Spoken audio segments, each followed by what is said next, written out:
Chemistry के new NCERT के according जो हमारा सेकंड चैप्टर है इलेक्ट्रोकेमिस्ट्री विद्युत रसायन का महत्वपूर्ण टॉपिक नर्ट समीकरण के बारे में जानेंगे और इसे सिद्ध भी करेंगे। अर्थात ये देखेंगे कि ये जो नर्ट समीकरण है ये कहाँ से आता है, इसका प्रूफ भी देखेंगे। तो शुरू करते हैं। जैसे कि मैंने हेडिंग लगा ली है नर्ट समीकरण, तो मैं इसके बारे में कुछ बता दूं कि हमारे पास एक जर्मन रसायनज्ञ थे जो केमिस्ट थे। उनका नाम था वॉल्थर हर्मन नर्स। उन्होंने ही ये समीकरण का जो है प्रतिपादन किया था। तो मैं इसका स्टेटमेंट लिख ही देता हूँ। तो यहाँ पर लिखा है इलेक्ट्रोड विभव अनेक कारकों पर निर्भर करता है। वॉल्थर हर्मन नर्स ने धातु आयन का सांद्रण एवं ताप का प्रभाव दर्शाने के लिए एक गणितीय समीकरण दिया जिसे नैट समीकरण कहते हैं। जिसका स्टेटमेंट हो गया। अब हम इसका प्रूफ देखेंगे। पहले हम इसका सूत्र देख लेते हैं, फिर यह देखेंगे कि ये आया कहाँ से। तो हम एक अभिक्रिया लिखते हैं, एक जनरल अभिक्रिया लिखते हैं। ये है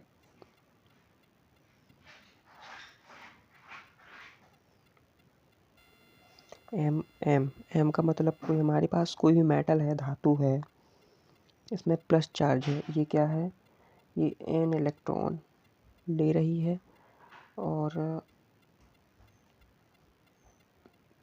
एम बना रही है। यहाँ पे एक्वस है और यहाँ पे ये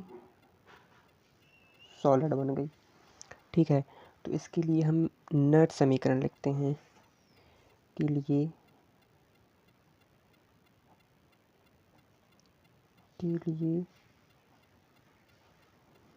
नर्ट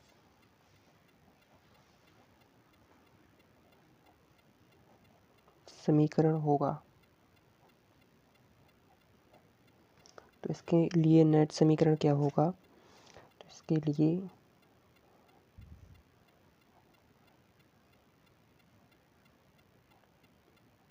EMN प्लस जो धातु है वो प्लस से इलेक्ट्रॉन ले रही है और सॉलिड और बना रही है, और ये इक्वल टू ई नॉट मानक अवस्था है इसकी, एम प्लस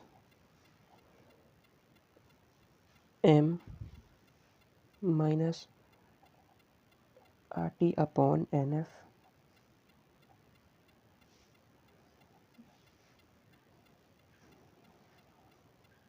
ln/Q। ये अब हम क्या करेंगे, इसको पुनः लिखेंगे EMN n प्लस n और इक्वल टू ई नॉट, ये प्लस से n सॉलिड बन रहा है, और ये RT अपॉन NF ln और Q के स्थान पर क्या रखेंगे, द्रव्य अनुपाती क्रिया के नियम से क्या रखेंगे, उत्पाद बटे ये रिएक्टेंट जो हमारा अभिकारक है, उत्पाद बटे अभिकारक। तो लिखेंगे m सॉलिड की सांद्रता बटे एक्वस n प्लस की सांद्रता। तो हम जानते हैं कि जो सांद्रता होती है वो सॉलिड की तो 1 रहती है, तो इसको हम 1 कर देंगे। 1 क्यों होती है, क्योंकि सांद्रता जो होती है उसके जलीय विलयन में जब हम कुछ घोलते हैं तो वो हम सांद्रता, जैसे हमने पानी लिया उसमें जितना हमने नमक घोला वो उसकी सांद्रता होगी, जितना नमक हम मिलाते जाएंगे उसकी सांद्रता बढ़ती जाएगी। तो जब हमारे पास कोई सॉलिड चीज़ है, जैसे यदि शक्कर के हमारे पास ढेले हैं, तो हम उसमें क्या मिलाएंगे, कुछ नहीं मिलाएंगे, क्योंकि वो ठोस है तो उसकी सांद्रता क्या होगी, कुछ नहीं होगी, 1 होगी उसकी सांद्रता, क्योंकि हम जलीय विलयन में देखते हैं तो सॉलिड की 1 होगी। ठीक है, तो हम इसे प्रूफ करते हैं। ये तो हमारा नर्ट समीकरण है, हम इसे प्रूफ करते हैं। तो इसको प्रूफ करने के लिए हमारे पास थोड़ा सा बचपन का ज्ञान होना चाहिए, जो हमने 11th में पढ़ के आए हैं उसी के अकॉर्डिंग हम इसे प्रूफ करेंगे।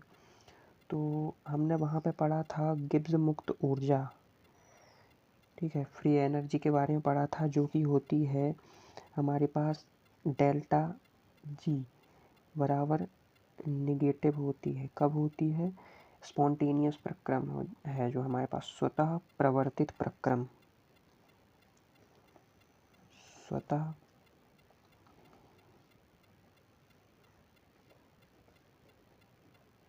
प्रवर्तित, जो स्वतः प्रवर्तित प्रक्रम है उसके लिए जो डेल्टा जी का मान होता है वो नेगेटिव होता है, आपको इतना याद रखना है।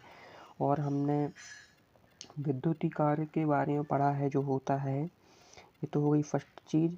और ये सेकेंड चीज़ क्या है, जो हमारे पास W है वो W बराबर Q इंटू V होता है। तो यहाँ से हम यदि V बराबर निकालें तो W अपॉन Q हो जाएगा। तो इसको छोड़ दीजिए, हमको ये बस याद रखना है, ये W बराबर Q इंटू V। अब हम इससे निकालेंगे, ये क्या है हमारे पास, ये है हमारे पास विद्युत कार्य बराबर ये क्या है, आवेश, और ये V क्या है, VE सेल है, जो हमारा सेल है उसका विभव है ना, तो हम लिख देंगे ई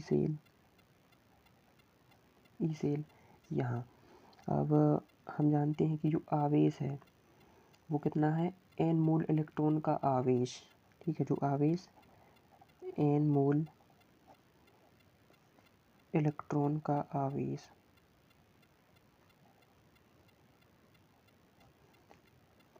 इंटू ई सेल, ठीक है। अब n मोल तो n, और एक मोल में कितना संख्या होती है, हमने पढ़ा 6.022 इंटू 10 की पावर 23, और एक कूलम आवेश, एक इलेक्ट्रॉन पर आवेश कितना होता है, 1.6 इंटू 10 की पावर -19 कूलम। ये हो गया हमारे पास, और ये ई सेल को बाहर चलाने दो, ये हो गया। हम जब इसको सॉल्व करेंगे, इसको और इसको, ठीक है, तो कितना आएगा, 23 है तो क्या आएगा, 10 की पावर 4 समथिंग आएगा। और जब इसको सॉल्व करेंगे तो ये आएगा हमारा n into 96485 coulomb mole inverse into E cell, ये हो गया हमारे पास W बराबर। अब हम जानते हैं कि इसको यदि हम लगभग मान लिख देते हैं इसका 96500 कूलम मोल इनवर्स। और हम जानते हैं कि ये एक मोल इलेक्ट्रॉन का आवेश है, जिसे हम 1 फैरड कहते हैं ना, एक मोल इलेक्ट्रॉन का आवेश 1 फैरड। हम यहाँ से ये लिख सकते हैं कि जो हमारा 1 फैरड है वो बराबर होता है इसके 96500 इसके कूलम मोल इनवर्स 1 फैरड, ठीक है। F बराबर ये फैरड, ये यहाँ पे फैरड, तो हमारा यहाँ से मान क्या जाएगा, W बराबर ये N, इसको क्या मान लेंगे, F, NF ई सेल हो जाएगा, ई सेल, इसको दे दो समीकरण नंबर 1, ठीक। हमने पढ़ा है चूँकि कार्य क्या है,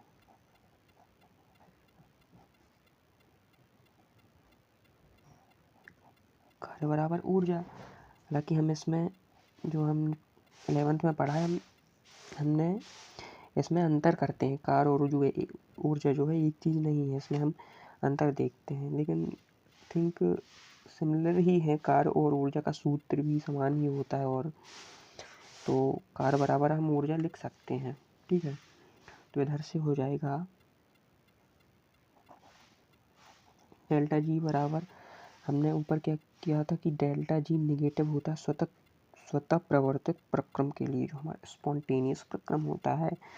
तो यहाँ से हो जाएगा ये W, जो G है ये W के बराबर हो जाएगा, तो ये नेगेटिव में हो जाएगा, हम क्या लिख देंगे, -NF ई सेल, ये हो गया। अब इसी तरह यदि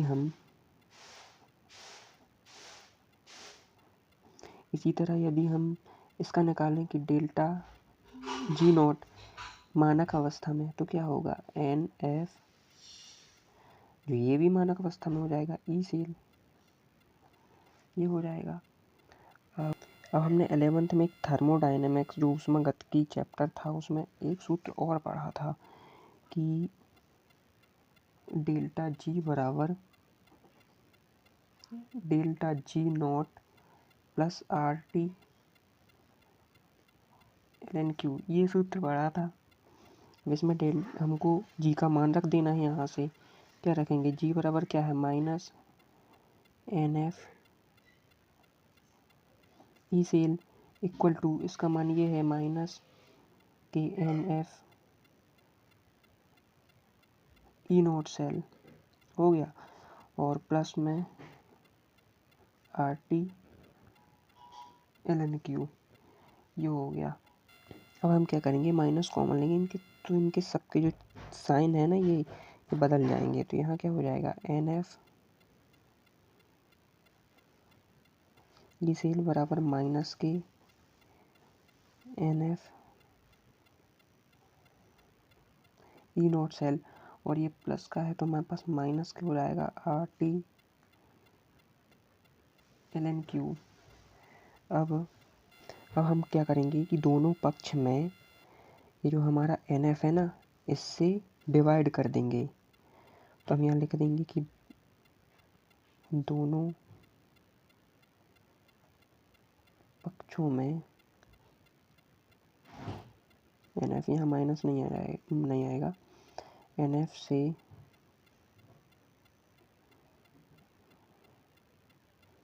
भाग देने पर, तो चलो दे देते हैं भाग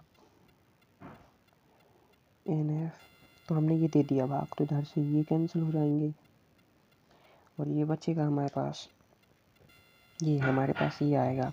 और जब हम इस एल को, एल क्या है हमारा, नेचुरल लॉग है, नेचुरल ऑफ लॉग, ठीक है, प्राकृतिक लघुगणक है। जब हम उसको लॉग बनाएंगे तो क्या करेंगे, जब इसको लॉग बनाएंगे तो 2.303 से मल्टीप्लाई कर देंगे और लॉग बेस 10 ले लेंगे।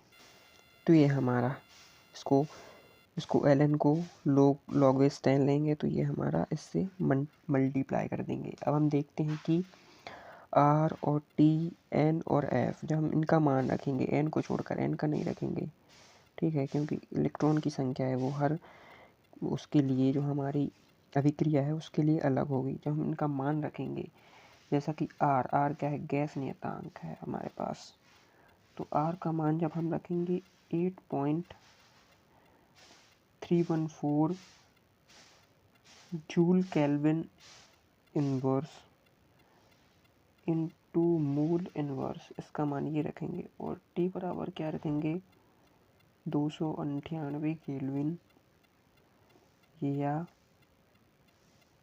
हम लिखेंगे 25 डिग्री सेल्सियस।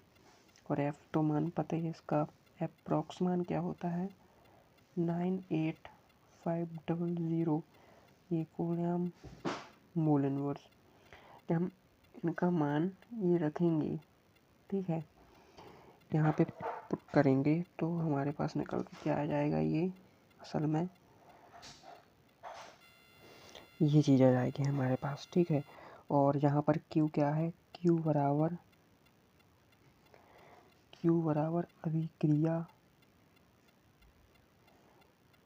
अभिक्रिया भागफल है, ठीक है। अभिक्रिया भागफल क्या है, इसको हमको लिखना पड़ता है उत्पाद की सांद्रता और बटे अभिकारक की सांद्रता, ये वहाँ से आया द्रव्यानुपाती क्रिया के नियम से, ठीक है, मेरे पास इक्विलिब्रियम चैप्टर था, वहाँ से आया है 11th का। ये हमारे पास पूरा इसका प्रूफ हो गया। यहाँ ये इसका प्रूफ है।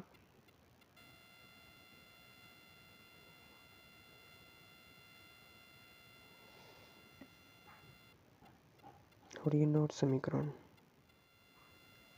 अब हम नर्ट समीकरण के कुछ अनुप्रयोग भी देख लेते हैं कि इसका उपयोग हम कहाँ पर करते हैं।